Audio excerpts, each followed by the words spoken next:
Good morning. When we're young, growing up, many of us are taught the Ten Commandments.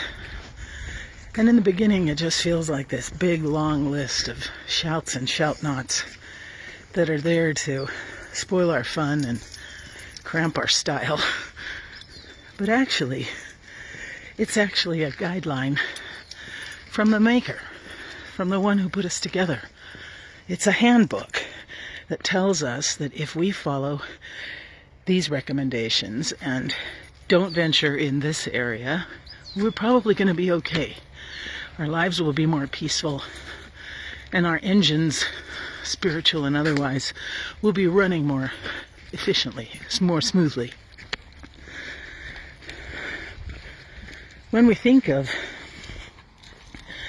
the commandments, the second commandment is honoring, respecting, not taking in vain the name of God.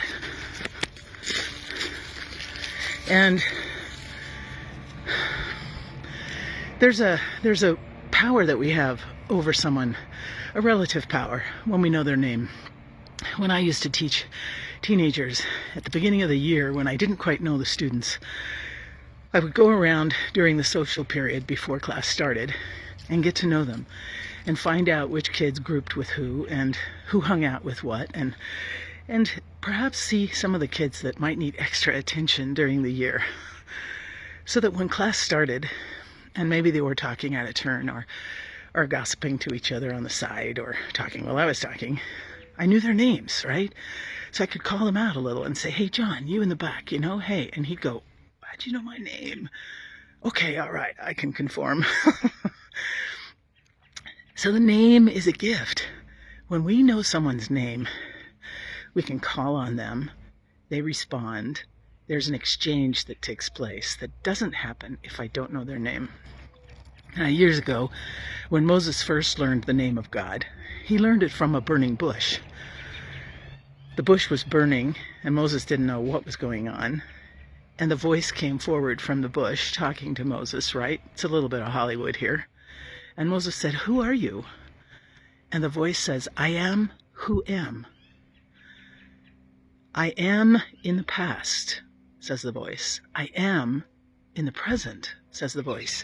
"And in the future, I am as well." There's only one being that could say that, identify himself as that, and that's God. And Moses knew it. Talking to God was really an amazing experience and pretty profound. God gives us the knowledge of God's name as well. Gives us the permission, the freedom, the ability to call on God's name. And when we know that name, right, there is a certain responsiveness. It's not like we're whistling in the dark or keeping our fingers crossed or saying, "Do I got the right name?" God's done that self-introduction. So the commandment reminds us that we treat that relationship and that name with amazing respect and love. We don't throw it around like we would throw around anything else. That name stands for this deep, ongoing, eternal connection to the world, to the planet, and to my soul.